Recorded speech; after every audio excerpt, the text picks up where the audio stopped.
I really want to applaud our being here today and beginning to grapple with this, because only the truth is going to make us free. But I also want to just say that Mr. Jefferson, who wrote the overture of our American's Dream, but I think we should also quote him here, because I think he left us, I think, the marching orders in many ways, even if he could not live it out in his reality and time. When he asked, can the liberties of a nation be secure when we have removed a conviction that these liberties are the gift of God? Indeed, I tremble for my country when I reflect that God is just, that his justice cannot sleep forever. Commerce between master and slave is despotism. Nothing is more certainly written in the book of fate than that these people are to be free, that these people are to be free. The gap between the words and the reality of his deeds is what we're left to close. He gave us the overture of our still unfinished symphony as a nation and our aspiration as a nation. Now we have got to close that and write the next movement. And we've made enormous progress through the civil rights movement, through all rebellions over time, to people to justify, close the gap between creed and deed. But I think that what we now have to address ourselves to is, how do we close this gap? And how do we write the next movement in this unfinished symphony of American struggle to be free and just and fair? Du Bois, also in The Souls of Black Folk, talks about the necessary double consciousness that every American Negro, as he would have said then, feels, whenever feels his two-ness, an American and Negro. And then he goes on to talk about two unreconciled and warring strivings, competing with each other. Do you feel that ever when you're walking around Monticello about Mr. Jefferson, that the relationship between his ideals, which are so beautiful, and his embodiment of rationality, he and Benjamin Franklin are the embodiment of the American Enlightenment. Yet the personal tensions, his relationship to Sally Hemings, his relationship to slavery, is there a kind of schizophrenia that you find in Thomas Jefferson, which by extension also applies to the history of race in the United States in relationship to the Constitution and the Declaration? Right. I think that tension, that schizophrenia, as you put it, is definitely there. In the previous panel, we heard the quote from Jefferson about how the enslavement of people is intolerable. It cannot last.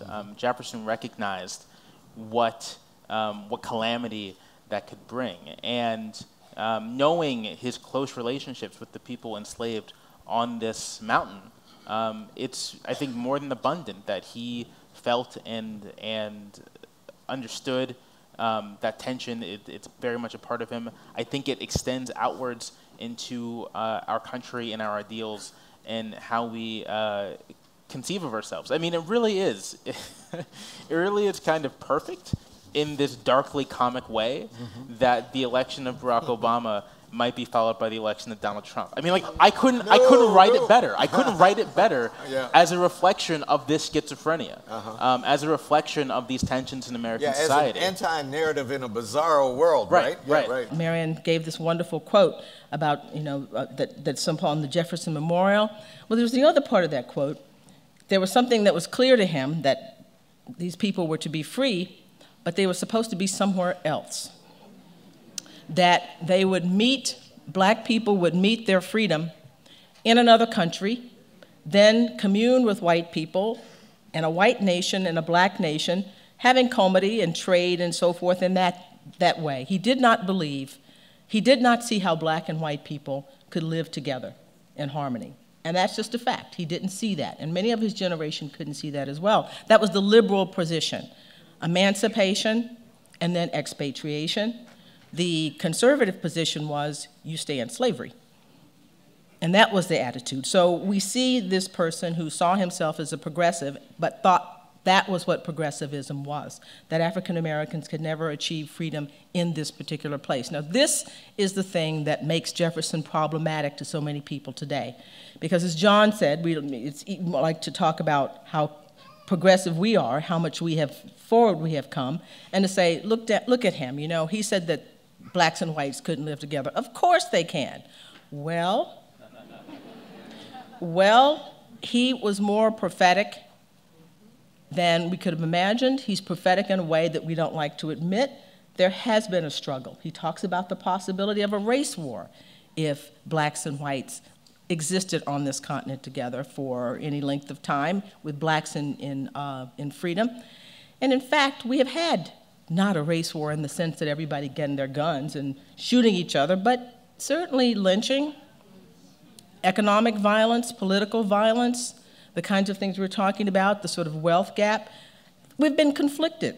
It hasn't been an easy thing. So he was right about that. If he couldn't see a vision, a way out, that's what we've been asking today. How are we going to get out of this? And we don't have the answer any more than he did, even though we've had many more opportunities to learn it, to find the answer. One of the things that people, you know, I sort of remind people, Jefferson was born in 1743. He never saw a train, right? And look at how far we have come, how much we have learned, the people we've seen, Frederick Douglass, Du Bois, all of these people. And we are still grappling with this issue of white supremacy, which is at the heart of the problem, as was mentioned before. And until we wrestle with that, the legacies of slavery are important, but the legacy of white supremacy, the continuing ascendance of that, is what prevents us from moving forward. The class conflict, there's no question that that is there, but race was the thing that prevented a kind of class consciousness, a class cohesion among poor whites and blacks, whose interests were very much the same. Race intervened with that. And so until we begin to work on that particular issue, that is the thread that goes, to my mind, between both of these panels. The past, Jefferson grappling with that, and with us grappling with this today, that this is the central task. And I'm not going to stand up here and tell you that I have an answer to that, because it's very, very hard. It's not just an American problem, it is a world problem. Because the only time we've made any progress is when whites of goodwill have said, enough of this. Whatever it is I'm getting by going along with this, there's something else that we want, something else that we can do to make us move forward. And that's my hope. I don't have an answer to how we're going to get there, but I do know that there are a number of people out there. The fact that you're here, many people are here to listen to this and talk about it, suggests that there is some hope for the future. And this is the beginning of a great conversation. I'm so glad that I could be a part of it.